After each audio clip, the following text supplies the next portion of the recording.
안녕하세요. 날마다 기막힌 정오의 박정현 목사입니다. 오늘도 새로운 하루가 시작이 되었습니다. 오늘도 주님의 말씀과 함께 믿음으로 승리하시는 하루가 되시기를 주님의 이름으로 기도합니다. 이곳 뉴질랜드는 이제 국가 비상경보 4단계에서 오늘 자정을 이후로 3단계로 내려갈 것 같습니다. 또 일상의 삶을 우리가 어느 정도 할 수 있을 것 같은데요. 이 코로나 바이러스가 상당히 무서운 게요. 우리 일상의 삶을 멈추게 하고 무엇보다 우리의 예배를 하나님의 성소에서 들을 수 없게 했다는 것, 참으로 대단한 것 같습니다. 그러나 이 코로나 바이러스보다 더 무서운 것이 있습니다. 그것은 바로 죄입니다. 그러나 주님께서 이 죄의 문제를 해결하셨던 것처럼 이 코로나 바이러스도 반드시 주님께서 해결해 주실 것이고 또 우리의 삶에 다시금 안정감과 평안이 찾아올 것을 믿습니다. 오늘도 그러한 주님의 선하신 손길이 저와 여러분들에게 함께 하시기를 주님의 이름으로 기도합니다. 2020년 4월 28일 날마다 기막힌 정오 시작합니다.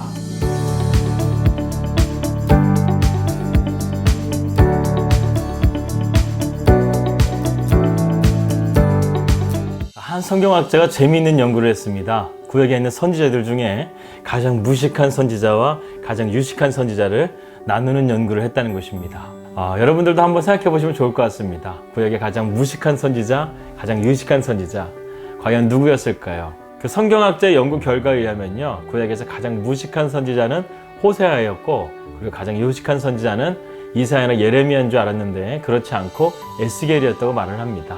그래서 오늘은요, 구약에서 가장 유식한 선지자였던 에스겔의 기도에 대해서 함께 살펴보도록 하겠습니다. 성경에서 보게 되면 에스겔을 제사장으로 소개하고 있습니다. 고대 시대의 이스라엘의 제사장은요, 단순하게 오늘날의 목사나 신부와 같은 그런 역할이 아니었습니다. 또한 제사장은 아무나 될 수 없고요, 가문 대대로 내려오는 그 전통에 의해서 제사장이 될 수 있었습니다.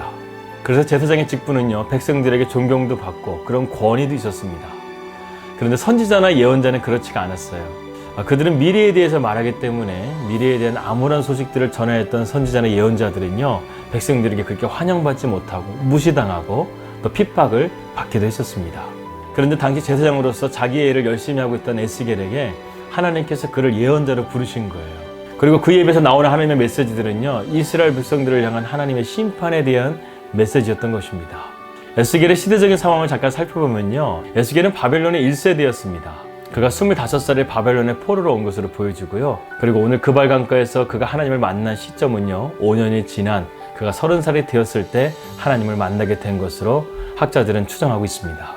그 젊은 나이에 포로로 온 에스겔은요, 정말 많은 번민과 고민이 많았을 것입니다. 그는 제사장 가문에 태어나서 정말 열심히 자기의 부르심의 소명을 다했을 것입니다. 그런데 어느 날 갑자기 나라가 멸망하게 되고 자신은 포로가 되어서 바벨론에 온 것입니다. 그래서 에스겔은요, 이러한 번민과 고민 가운데서 하나님에게 3가지의 질문을 하게 됩니다. 첫 번째 질문은 무엇이냐면, 하나님 정말 살아계십니까? 하나님께서 택하신 이 백성이 어떻게 멸망할 수 있습니까? 이렇게 질문한 것입니다. 두 번째로 에스겔의 질문은요, 하나님, 이와 같은 어려움 속에서도 우리에게 소망이 있는 겁니까? 이렇게 질문을 했어요. 그리고 세 번째 에스겔의 질문은요, 하나님, 지금 우리와 함께하고 계십니까? 이 질문이었던 거예요. 에스겔은 이러한 번민과 고민과 질문 속에서 상당히 힘겨운 시간들을 보냈을 것이라 생각이 듭니다. 그리고 그는 그 문제를 가지고 그가 습관적으로 나아갔던 그발 강가에서, 그 기도의 자리에서 하나님께서 그를 만나주신 겁니다. 우리도 에스겔처럼 번민과 고민과 질문이 있을 때, 아니 우리의 삶 가운데 고통이 있을 때요, 하나님 앞에 기도의 자리로 나아갈 수 있다고 한다면 하나님께서는 그발 강가에 에스겔을 만나주신 것처럼 우리를 만나주실 줄을 믿습니다. 여러분, 절망 가운데 있을 때요, 우리를 일어서게 하는 것은요, 바로 비전입니다. 하나님의 사람들에게는요, 모두에게 그러한 비전들이 있었습니다. 그리고 그들은 그 비전들을 붙들고 일어섰던 것을 우리는 보게 되죠. 에스겔도 마찬가지였습니다. 그는 하나님께서 보여주시는 이상과 환상을 통해서요, 그가 어둠을 박차고요, 새벽을 깨우는 사람으로 바뀌는 것을 우리는 보게 됩니다. 그 첫 번째 질문이 무엇이었습니까? 하나님 지금 살아계십니까? 하나님이 살아계시다면 우리 이스라엘 백성들이 어떻게 이렇게 멸망할 수가 있었습니까? 이 질문에 대해서 하나님은 이렇게 답하십니다. 그러므로 너는 이스라엘 땅에 대하여 예언하되 그 산들과 냇머리들과 시내들과 골짜기들에 관하여 이르기를, 주 여호와께서 이같이 말씀하시기를, 내가 내 질투와 내 분노로 말하였나니 이는 너희가 이방의 수치를 당하였음이라. 그러므로 주 여호와께서 이같이 말씀하시기를, 내가 맹세하였은즉 너희 사방에 있는 이방인이 자신들의 수치를 반드시 당하리라. 이 에스겔의 고민에 대해서 하나님은 어떻게 풀어가시냐면요, 너희를 지금 수치를 주고 있는 너희 민족을 내가 복수할 거라는 거예요. 너희가 수치를 당한 것보다 더 몇 배로 그들에게 수치를 당할 것이라고 하는 하나님의 말씀을 하신 겁니다. 무슨 말입니까? 하나님께서 아직도 살아계시다는 거예요. 하나님께서 아직도 이스라엘 백성들을 사랑하고 계신다는 것입니다. 두 번째로 에스겔의 질문이 무엇이었습니까? 하나님, 우리에게 아직도 소망이 있는 것입니까? 이 질문에 대해서 하나님은 또한 이렇게 말씀하십니다. 이에 내가 명령을 따라 태어나니 태어날 때의 소리가 나고 움직이며 이 뼈 저 뼈가 들어맞아 뼈들이 서로 연결되더라. 내가 또 보니 그 뼈에 힘줄이 생기고 살이 오르며 그 위에 가죽이 덮이나 그 속에 생기는 없더라. 또 내게 이르시되 인자야 너는 생기를 향하여 태어나라. 생기에게 태어나여 이르기를 주 여호와께서 이같이 말씀하시기를 생기야 사방에서부터 와서 이 죽음을 당한 자에게 붙어서 살아나게 하라 하셨다 하라. 이에 내가 그 명령대로 태어나였더니 생기가 그들에게 들어가매 그들이 곧 살아나서 일어나 서는데 극히 큰 군대더라. 더 이상의 소망이 없을 것 같은 자기 민족에게 하나님께서 마른 뼈의 환상을 보여주시면서 하나님께서 아직도 이 나라에 소망이 있다는 사실을 에스겔로 하여금 확인시켜주는 말씀을 하나님께서 하고 계신 겁니다. 여기서 마른 뼈라는 것은 소망이 없는 상태를 말하죠. 그런데 반대로 생기는요, 생명과 소망을 말합니다.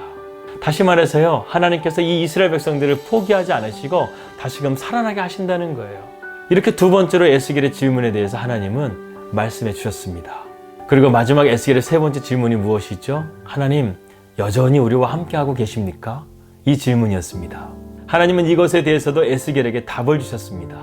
영이 나를 들어 데리고 안뜰에 들어가시기로 내가 보니 여호와의 영광이 성전에 가득하더라. 그가 나를 데리고 성전문에 이르시니 성전의 앞면이 동쪽을 향하였는데 그 문지방 밑에서 물이 나와 동쪽으로 흐르다가 성전 오른쪽 제단 남쪽으로 흘러내리더라.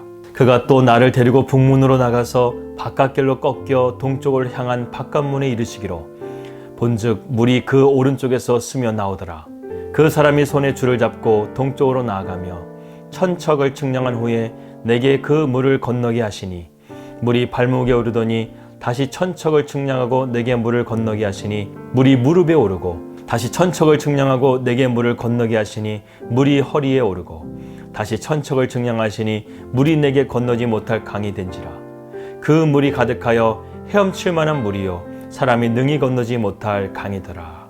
그 사방의 합계는 18,000척이라. 그날 후로는 그 성읍의 이름을 여호와 삼마라 하리라.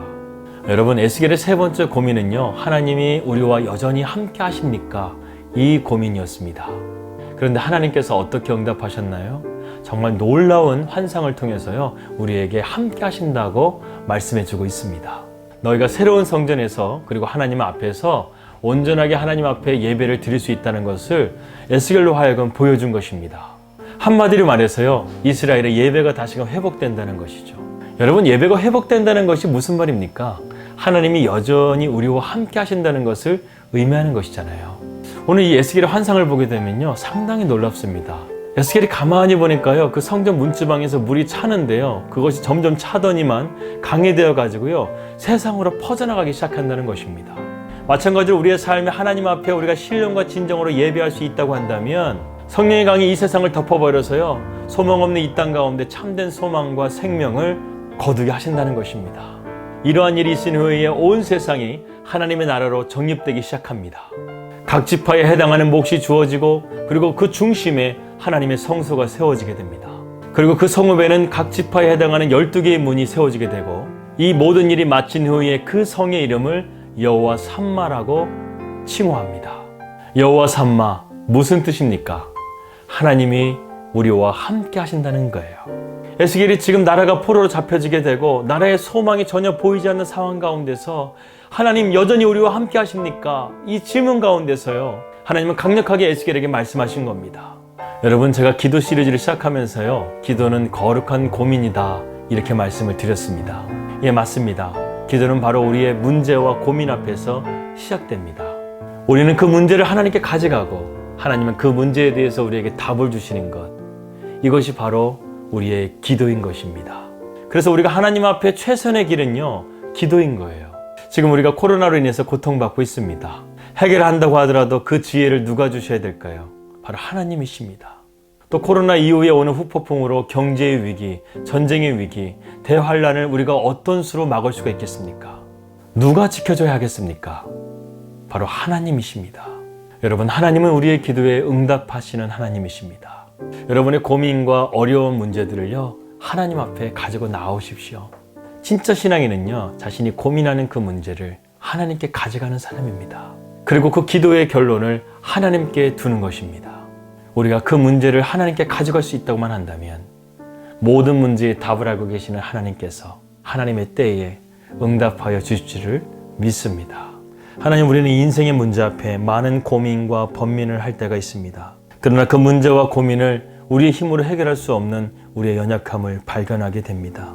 우리가 이 문제를 하나님께 가져갈 수 있는 용기를 허락하여 주시옵소서. 에스겔이 자신 안에 있었던 그 문제들을 주님께 가져가셨을 때 주님께서 그에게 다 응답해 주셨던 것처럼 하나님께 우리가 모든 문제들을 가지고 나아갈 때 하나님께서는 우리의 기도에 귀한 응답으로 역사하여 주실 줄을 믿습니다.